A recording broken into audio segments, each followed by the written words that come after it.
Bonjour, notre objectif de cette vidéo est d'expliquer comment réaliser une table des matières au niveau de Microsoft Word. Vu à son importance au niveau des rapports, des comptes rendus et aussi des cours, cet outil doit être connu et assimilé par la majorité des utilisateurs de l'application Word, que ce soit des informaticiens ou pas. La présente vidéo va montrer en détail les étapes à suivre pour arriver à établir une table des matières. Afin de créer notre table des matières, on va tout d'abord commencer par la création des cils. On va essayer de créer 3 cils. Le premier pour l'introduction et la conclusion, le deuxième pour les titres et le troisième pour les sous-titres. Pour cela, on va ouvrir la barre de cils en cliquant ici, puis on clique sur Nouveau cil. Dans la partie de propriété, on va choisir un nom pour notre premier cil, par exemple STL1. Le cil va s'appliquer sur les paragraphes en se basant bien sûr sur le cil normal. On peut changer dans la mise en forme. Par exemple, on choisit Times New Roman. On peut choisir la taille convenable, par exemple 26, et on le met en gras. Pour finir la création de notre cil, on clique sur OK. Et voilà, notre cil est créé. Maintenant, on va suivre la même procédure pour créer les autres cils. Le deuxième cil, on va donner le nom ST2, STL2. Le type de cil est toujours paragraphe. Le cil basé sur normal.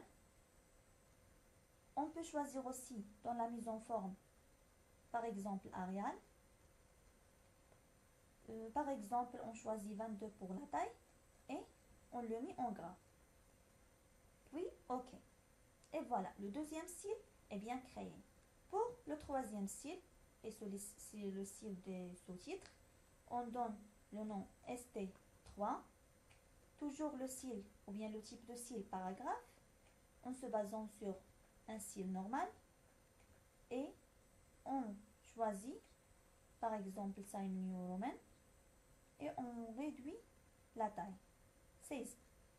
Puis on le met en gras et on finit la création. Voilà, les 3 cils sont bien créés. ST2, STL2, STL1 et STL3. Maintenant, on va essayer d'appliquer ces cils sur nos paragraphes. Par exemple, on va appliquer le premier cil, c'est le STL1 sur l'introduction. On sélectionne l'introduction et on applique le cil comme ça, STL1. Maintenant, on va appliquer le deuxième cil sur la deuxième paragraphe. Ou bien sur notre premier titre. On sélectionne le titre, puis on applique ST2, STL2.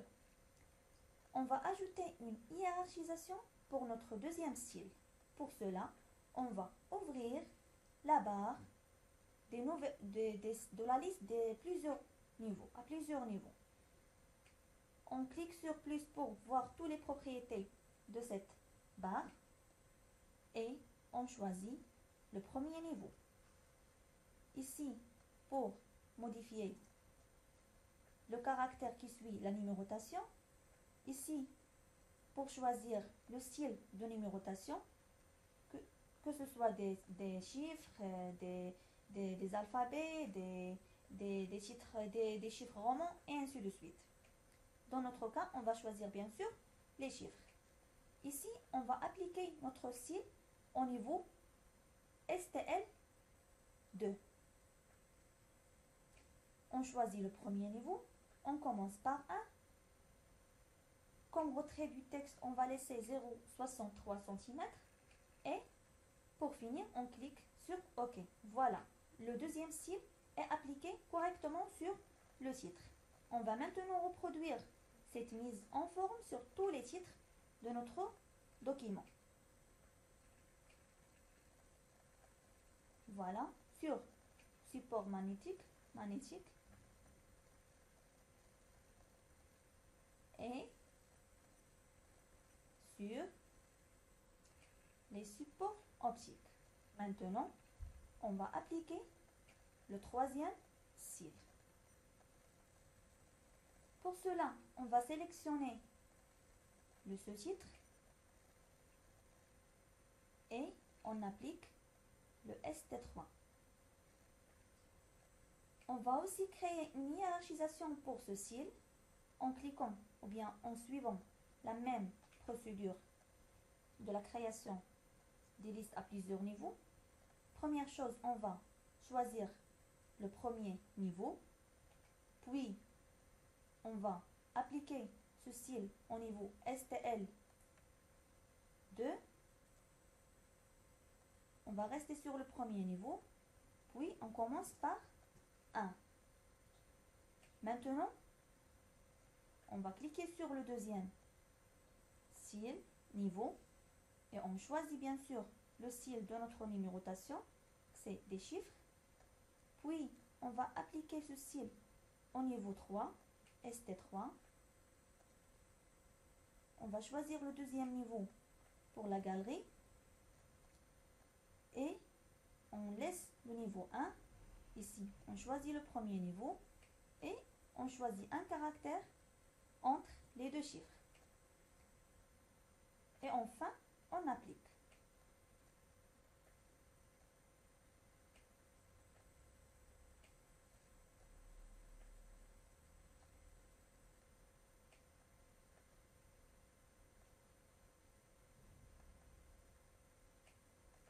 On va refaire l'application du site. On va choisir le troisième cil, le deuxième niveau et le premier niveau. Par exemple, on met ce caractère entre les deux chiffres. Ok, maintenant, le troisième cil est bien créé. On va appliquer ce cil à tous les sous-titres.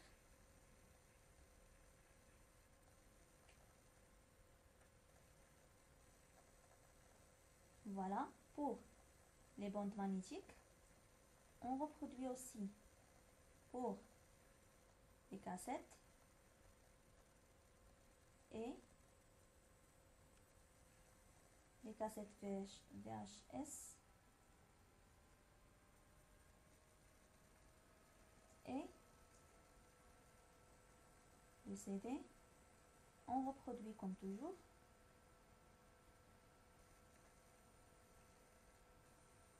Le DVD.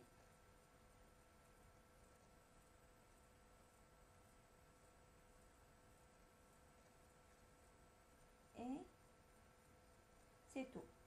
Maintenant, on va appliquer le troisième cil, ou bien le premier cil, sur la conclusion. On sélectionne la conclusion et on applique le premier cil. Voilà. Maintenant, pour arriver à notre objectif principal, on va placer au début du document. Après, on va insérer un saut de page suivante. Et voilà, on insère la table de matière.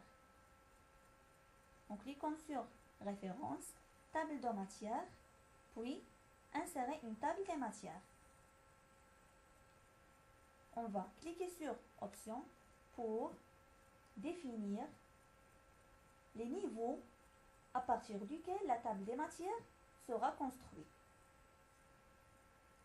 On a ST3, STL1, STL2, ce sont nos cils. On va définir ST3 par 3, STL1 par 1 et STL2 par 2. On va annuler les cils par défaut qui sont appliqués sur titre 1, titre 2 et titre 3. Et on clique sur OK. Après, on finit la table des matières.